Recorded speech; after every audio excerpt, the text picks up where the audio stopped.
আসসালামু আলাইকুম গাইজ, আশা করি আপনারা ভালো আছেন। আমি আলহামদুলিল্লাহ ভালো আছি। গাইজ আজকে আমাদের পুকুরে এসে মাছ মারতে। তাহলে গাইজ বেশি বক বক না করে ভিডিওটা শুরু করি, আর আপনারা ভিডিও লাস্ট পর্যন্ত থাকেন গাইজ। গাইজ জাল ডাল সব নামানো হয়ে গেছে, সব রেডি। এখন আমিও রেডি লুঙ্গি কাঁচা দিয়ে। লুঙ্গি কাঁচা না দিতে পারলে কি হয়েছে, আমি প্যান্ট পরে কাকার সাথে জাল টানতেছি। কাকা তো বলতেছে ভাই তুমি তো ভালো টানো।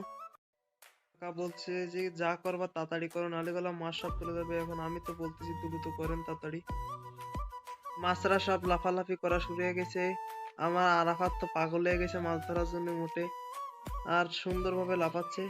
আরাফাত সে ইসির মধ্যে, জালের মধ্যে একটা মাছ ধরে ফেলেছে, রুই মাছের ছাউ।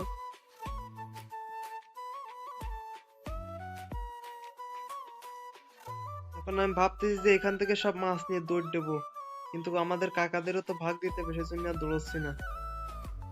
গাইজ ভাবিলাম যে কম মাছ হবে, কিন্তু কম মাছ হয়নি। মেলায় মাছ হচ্ছে, সেলা মাছ হচ্ছে এক হাড়ির মতন। মাছ টাছ নিয়ে আমরা এখন উপরে চলে আইছি। রুই মাছ, এখন সেলা মাছ আমাদের ওই এক হাড়ির দিয়ে অর্ধেক দিয়ে দিছে। গাইজ তাহলে আজকের জন্য ভিডিওটা শেষ করা যাক। Tata, bye bye, good bye.